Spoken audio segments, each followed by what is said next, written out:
বাংলাদেশ যেভাবে শতচেষ্টা করে এই ম্যাচটা হারলো, বাংলাদেশ যেভাবে এই ম্যাচটাকে তাদের ক্রিকেট ইতিহাসে জোর করে যেভাবেই হোক তাই করালো, সুপার ওভারে গিয়ে একটা দল যেভাবে নানা শতচেষ্টা করেও উল্টা পাল্টা ব্যাটিং অর্ডারকে প্রমোট করে আপনি এক ওভারে খেলা খেলছেন, সেখানটায় আপনি নামিয়ে দিলেন সৌম্য সরকারকে, যিনি আজকে 50 স্ট্রাইক রেটে ব্যাট করেছেন।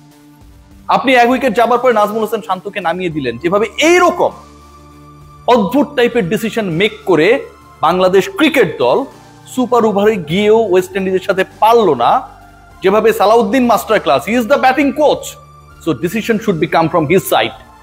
আজকে তার ক্লাস দেখালেন, লজ্জা লাগে, বিব্রত হই।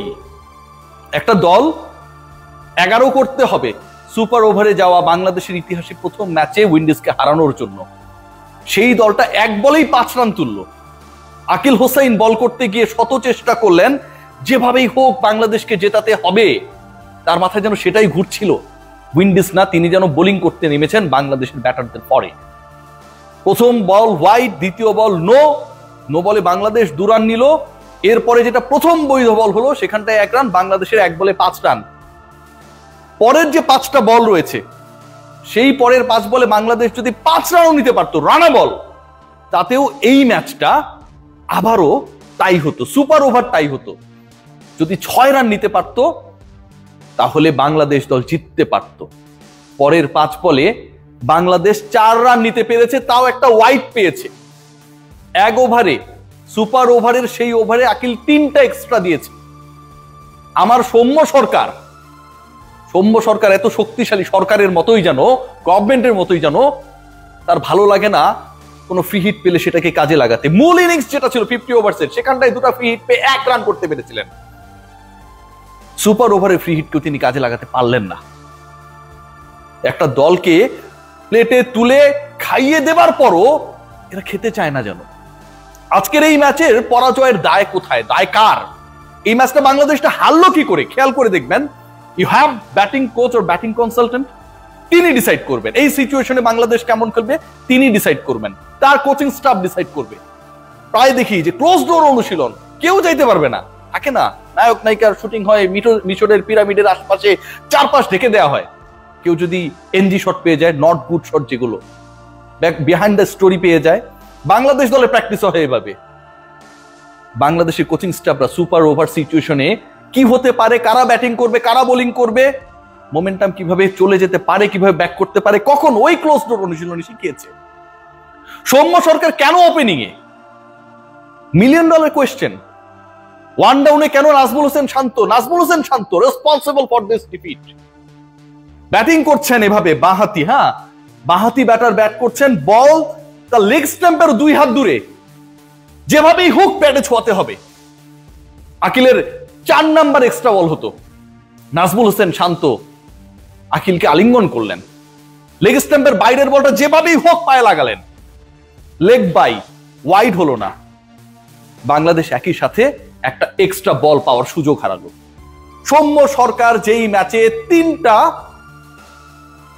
ফ্রি হিট মিস করেন, সুপার ওভারে তার একটা, নাজমুল হোসেন শান্ত যেভাবে হোয়াইট বলকে বৈধতা দেন, 1 ওভারে 3টা এক্সট্রা পাওয়ার পরও বাংলাদেশ যেভাবে জিততে পারে না, শেষ 5 বলে 6 রান করতে পারে না।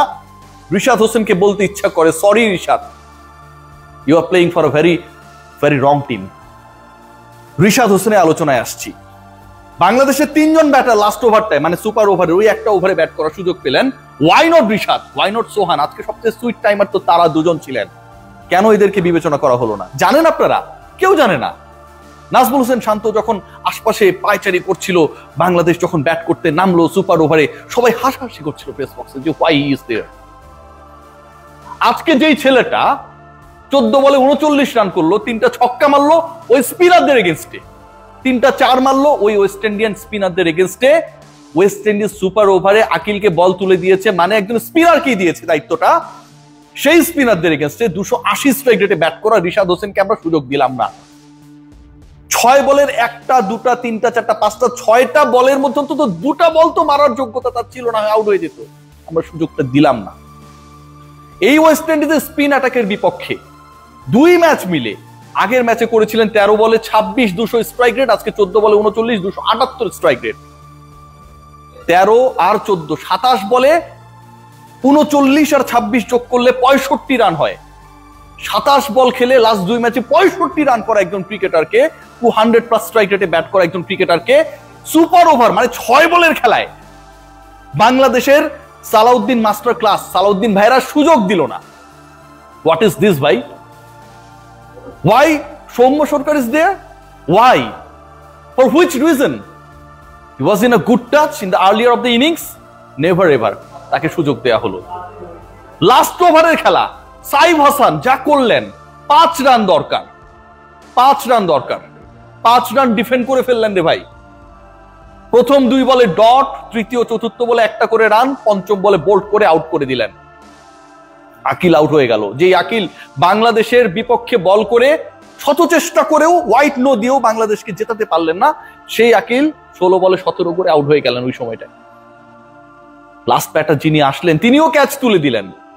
আমাদের সুপার হিরো হতে হবে, সুপার ওভারে পারি আর না পারি। নুরুল হাসান সোহান সুযোগ পেয়েও সেই ক্যাচটা ধরতে পারলেন না। 1 বলে 2 দরকার ছিল, 1 বলে 3 দরকার ছিল। ইনফ্যাক্ট আমরা সেই সুযোগটা হারালাম 50তম ওভারে। সোহান যদি তার জায়গায় দাঁড়িয়ে থাকতো, not necessary to grab that ball, catch ধরার দরকার নাই। যে ফিল্ডারটা ওখানটায় নর্মালি ছিল সে বল পাঠালে তো 1 রানের বেশি হতো না, তারপরও বাংলাদেশ 1 রানে জিততো।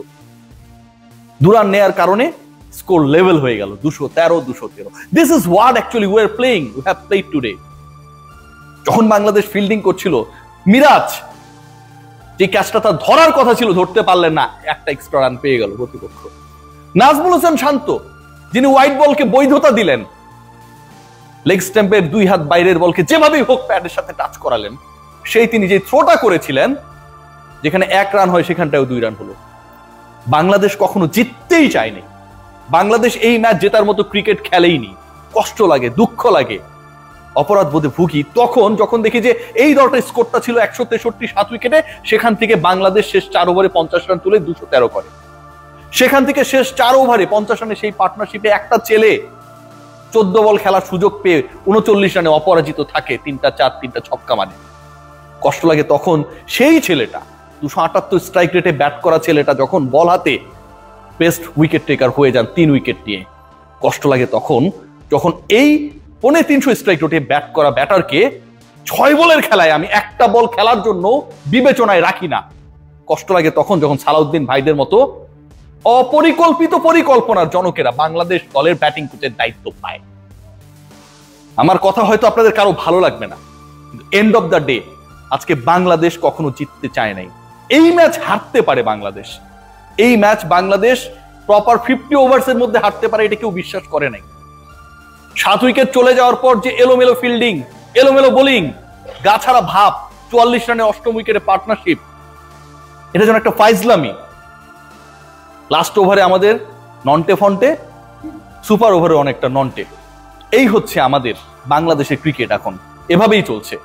নাজমুল হোসেন শান্ত, সৌম্য সরকার যারা 50-এর উপরে স্ট্রাইক রেটে ব্যাট করতে পারে না, গত 2 ম্যাচে এটাই দেখেছি আমরা, তারা 6 বলের খেলায় 200 স্ট্রাইক রেটে 11 রান তুলে বাংলাদেশকে জেতাবে সালাউদ্দিন সাহেবরা এটাই বিশ্বাস করে। How funny. সবাই ভালো থাকবেন, ভালো থাকার কোনো কারণ নাই, সবাই নিজের মতো থাকেন, যেমন চাই বলেন।